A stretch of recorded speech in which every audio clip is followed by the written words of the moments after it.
네, 계속해서 박근혜 전 대통령의 옥중 메시지에 대해서 최영일 시사평론가와 함께 얘기를 나눠보겠습니다. 어서 오십시오. 안녕하세요. 옥중에서 손으로 꼭꼭 눌러 쓴 손편지. 네. 뭐 이게 여에서 보든 야에서 보든 간에 상당히 의미 있고 상징적일 수밖에 없는 그럼요. 그런 편지인 건 분명합니다. 맞습니다. 근데 최측근인 유영하 변호사를 통해서 이제 공개가 된 거죠. 네네. 예. 4일 국회에서 유영하 변호사가 공개를 했고요. 그것이 굳이 친필임을 강조를 했습니다. 예. 왜냐하면 기존에는 구술, 이 이야기를 면회로 들은 것을 전한 적은 있는데 그것이 정말 박근혜 전 대통령의 의중인지 또는 그분의 말이 맞는지 예. 논란이 많았어요. 이번엔 직접 손으로 꾹꾹 눌러 쓴 손편지였고요. 그것이 정식 절차를 통해서 우편으로 이 교도소 밖으로 나와서 전달이 된 겁니다. 예. 그걸 공개한 거고요. 그러다 보니까 상당히 한 줄 한 줄 한 문장 한 문장에 박 전 대통령의 의중은 담겨 있다. 그 내용은 이제 팩트다. 이렇게 우리가 인정을 할 만하고요. 네. 다만 거기에 담고 있는 정치적인 메시지가 제가 보기에는 4.15 총선판을 상당히 뒤흔들어 놓을 가능성, 그 어떤 파괴력이 큽니다. 지금 이번 총선의 핵심적인 쟁점 예. 혹은 이슈가 무엇이냐, 그 아젠다 선점에 대해서 아직도 여야가 뾰족한 정체성을 드러내지 못하고 있는 가운데 아마 변 앵커님은 금방 떠오르실 텐데요. 예. 박 전 대통령의 별명은 탄핵 전까지 선거의 선거의 여왕이었죠. 예. 그럼 전 선거의 여왕의 옥중 부활이다. 예. 이렇게 이제 제목을 붙일 수 있을 것 같아요. 어떤 영향이 있는지를 한번 분석해 볼 필요가 분명히 있습니다. 그런데 그 옥중 편지를 두고 정의당은 선거법을 위반했다고 이제 뭐 고발을 하겠다고 했거든요. 네네. 이게 가능한 일입니까? 가능은 정말? 합니다. 가능은 하고요. 지금 이 전광훈 목사가 구속됐지 않습니까? 예. 여러 가지로 이제 이 고발 조치가 됐었는데 결국 구속이 된 건 뭐냐면 공직선거법이었어요. 예. 그것도 역시 선거권이 박탈된 상태에서 선거에 개입한 발언을 했다. 이것은 상당히 엄중한 범죄이다라고 법원이 구속 사유를 인정한 거예요. 예. 근데 사실은 지금 이 박근혜 전 대통령은 이미 수감 중에 있지 않습니까? 예. 이 형기를 살고 있는 상황인데 여기서 이제 만약 인정된다 하더라도 재판이 하나 추가될 가능성이 있죠. 예. 공직선거법 위반에 대한 그 유무죄 여부는 뭐 재판의 결과에 달려 있습니다만 일단은 고발은 가능하다. 법적으로 한번 문제 제기를 할 이 분명한 여지는 있다. 이렇게 보여집니다. 네. 예를 들면 그렇게 해서 편지를 눌러 쓰는데 감옥에 있는 나를 위해 끝까지 이렇게 싸워주고 계신 여러분들 고맙다. 네. 힘을 그쪽으로 몰아달라 이렇게 쓴 게 아니고 네. 제일 큰 야당을 중심으로 다들 뭉쳐달라 네. 이렇게 썼기 때문에 야 이걸 어떻게 해석해야 되는가?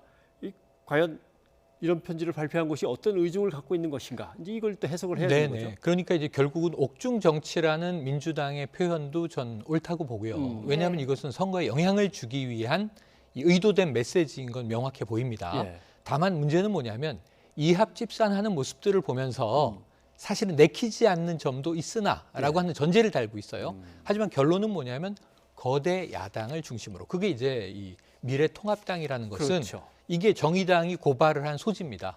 거대 야당은 누가 봐도 미래통합당 아니냐. 그렇다면 선거에 개입하려는 게 특정 정당을 지지하려는 목적이 명확하다라는 해석이고요. 그리고 이제 나머지 태극기를 열심히 들어준 분들이 지지해 주기를 이제 원하는 거예요. 그럼 여기서 사실 행동 지침이 나옵니다.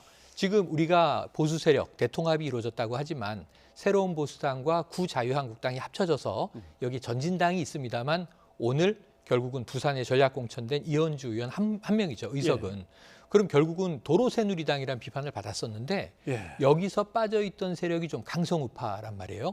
이 과거 우리공화당이라든가 예. 네. 혹은 정광훈 목사, 김문수 전 지사 등의 이 자유통일당. 근데 이 두 세력이 또 지금 뭉쳐서 자유공화당이 되고 있는 모습이지 않습니까? 예. 그리고 또 친박신당도 있죠. 그렇죠. 홍무종 의원의.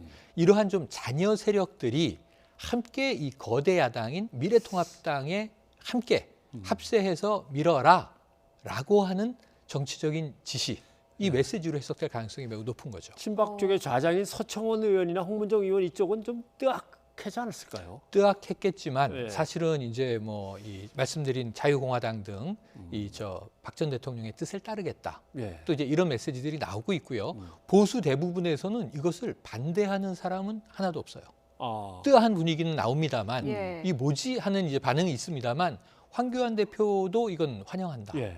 그리고 또 저는 김무성 의원의 이야기가 놀랍습니다. 김무성 의원은 이 탄핵 찬성파였죠. 그렇죠. 유승민 의원과 함께 탄핵을 가결시키는 데 기여하고 당시에 새누리당은 해체되어야 할 당이다.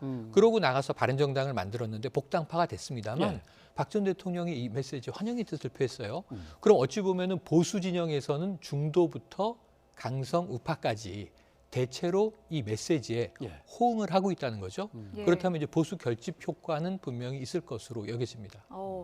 뭐 형식은 자필이었고요. 또 메시지는 담고 있는 내용은 보수를 결집하는 효과를 냈고요. 그렇다면 네.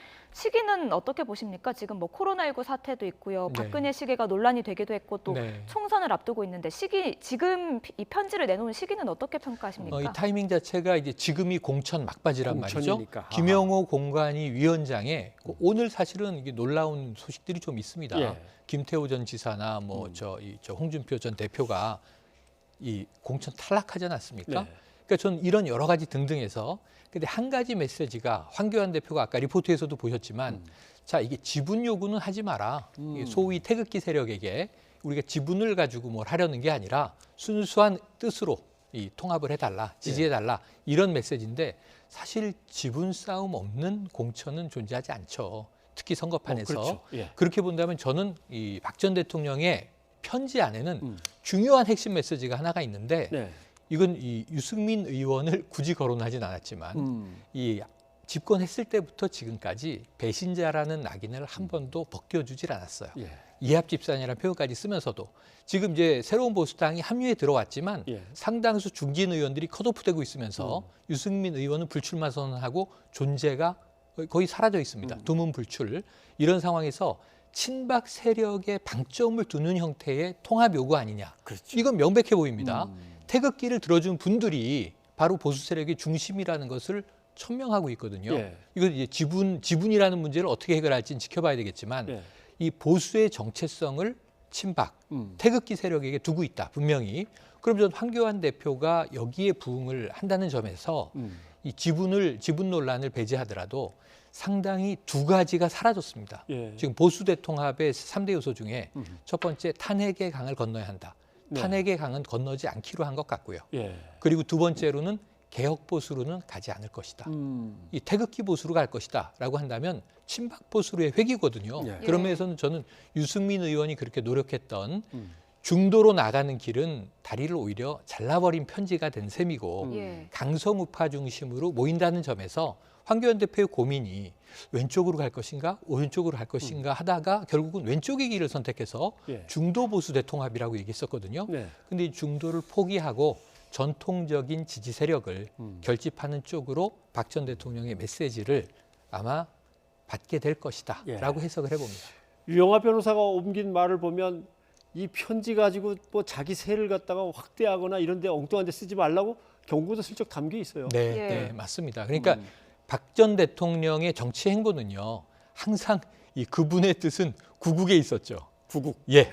예. 애국, 애민, 애족이었죠. 예. 사실은 이게 이제 2008년 저 대선 때 슬로건이기도 합니다. 2012년에는 사실은 상당히 맞춤형 복지로 전환이 됐었습니다만 그게 상당히 일관된 이제 정치적인 메시지였습니다. 그것을 또 다시 한번 꺼내 들었다는 점에서 사리사욕을 위한 메시지가 아니다. 예. 그러니까 이 구국의 메시지다. 국가를 위한 메시지다. 그런데 결국은 이게 이 박근혜식 구국이란 말이에요. 네. 그럼 이게 70년대식 구국입니다. 다시 한번 회귀를 해보면.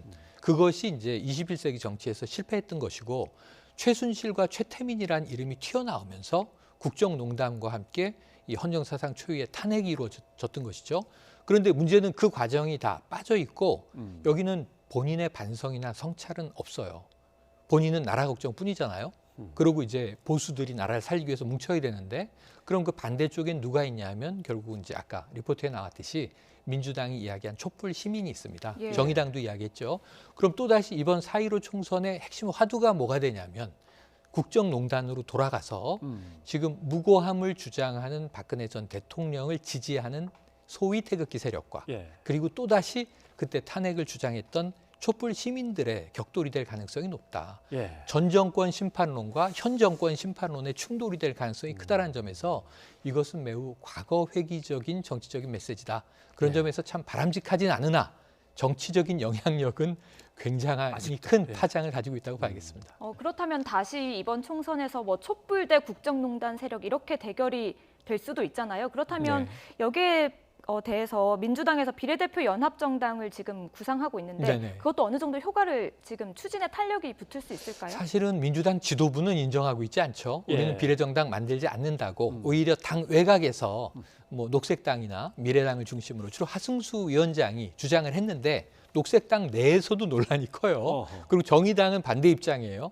근데 이제 어찌 보면 이 박근혜 친필 편지에 제가 말씀드린 파괴력이 예. 4.15 총선의 핵심 화두가 돼버려서 또다시 촛불 대 태극기로 이제 격돌을 하게 된다면 보수는 결집할 겁니다. 이것이 이제 좋은 의미든 나쁜 의미든 결집 효과 나타날 텐데 예. 그러면은 이제 범진보도 결집을 하게 되죠. 여기서 비례정당에 대한 입장이 어떻게 정리될지는 저는 쉽진 않다고 봅니다. 그래서 비례정당 우리도 가자. 왜냐하면 미래한국당 플러스 미래통합당이 제1당이 되는 것은 막아야 한다라고 이 의견이 수렴될지는 쉽지 않은 논쟁이 범진보 내부에 있습니다. 그럼에도 불구하고 이 전선이 명확해지면 예. 결집 효과는 커지기 마련이기 때문에 이 오늘보다는 내일 예. 아마 이 범진보 선거연합 비례정당에 대한 논의는 조금 탄력을 받을 가능성도 예. 있어 보입니다. 예. 그러나 여당인 민주당 입장에서 코로나19 사태가 이 정도에 와 있는데 네. 나름대로 머리를 굴려서 뭔가 뭐 비례 관련 정당을 만든다 네. 그러면 국민의 질타를 받을 가능성도 있고. 근데 그렇게 놔두자니 통합당이 네. 상당수 의석을 갖다가 일단 맞습니다. 확보한 다음에 네. 선거를 시작하는 거나 마찬가지고 그렇죠. 고민이 많겠네요. 이론적으로는 뭐 21석까지 가져갈 수 있다 이렇게 예. 이제 보고 있는데 그거보다는 적을 것이다라는 예. 뭐 해석들도 많습니다. 그나저나 말씀하신 대로죠. 유영하 변호사는 옥중 편지를 전달하고 네. 자기는 이제 미래통합당으로 네. 공천 신청을 냈습니다. 네. 뭐 공정한 심사가 이루어질 거라고 보고 뭐 그 결과가 나온 다음에 한번 맞습니다. 얘기를 해봐야 될 거. 홍준표 탈락했습니다. 네. 예. 이거 혹시 뭐 당을 나가겠거나 뭐 이런 게 있을까요? 김태우 이 탈락했죠. 사람도 탈락했고. 네네. 저는 무소속으로 나갈 가능성도 무소속으로? 있죠. 사실은 왜냐하면 상당한 절충을 시도했잖아요. 예. 그러니까 이제 수도권 험지로 올라오진 않았지만 경남에선 그래도 험지라는 양산을로 고향인 창녕 밀양에서 이 지역구를 바꾸는 쪽으로 딜을 시도했고 예. 김영호 위원장도 절반의 호응은 했어요. 그런데 결국은 컷오프다. 그럼 이제 홍준표 전 대표는요. 오늘 밤 사이에 아마 메시지 나올 겁니다. 그래요? 이건 뭐냐면 대권 주자를 제거한 것이다라고 얘기할 거예요. 왜냐하면 낙동강전선을 주장하면서 홍준표 전 대표는 차기 대선을 준비하기 위해서는 예. 이번에는 PK가 매우 중요하다. 이렇게 이야기하고 예. 수도권만 지켜야 하는 게 아니라 PK도 지켜야 한다. 이런 주장을 폈는데 여기서 이제 본인의 뜻은 꺾였단 말이죠. 예. 그리고 또 김태우 지사도 잠재적 대권 주자입니다. 이런 면에서는 보수 내에서 이번 총선을 필두로 대권 주자들을 컷오프시킨 이게 탈락시킨 이유는 무엇인가에 대한 문제 제기를 분명히 할 거고요. 예. 홍준표 전 대표의 이제 관심은 이 초점은 항상 지금 대권에 있습니다. 예. 여기에 대해서 황교안 현 대표에게 상당한 문제 제기를 할 가능성이 있고 예. 이것도 내분의 논란이 있겠습니다만 저는 이것을 덮은 것이 박근혜 친필 편지다. 아하. 이렇게 보기 때문에 예. 상당히 당 내부에 잡음이 많을 수 있는 공천 마지막을 이 친필 편지가 상당히 좀 이 도움을 실어주는 분위기예요. 통합적으로. 그래서 여기서 잘려나간 분들은 오히려 좀 이 반박근혜 인사로 취급될 가능성이 좀 높아졌고요. 어찌 보면 그것은 좀 후위를 기약해야 되는 그러한 정치적인 이제 이 반발 아니겠는가 이렇게 생각이 됩니다. 옥중 편지 참 많은 의미를 담고 있군요. 네, 예, 알겠습니다. 대단합니다. 최일 평론 오늘 고맙습니다. 고맙습니다.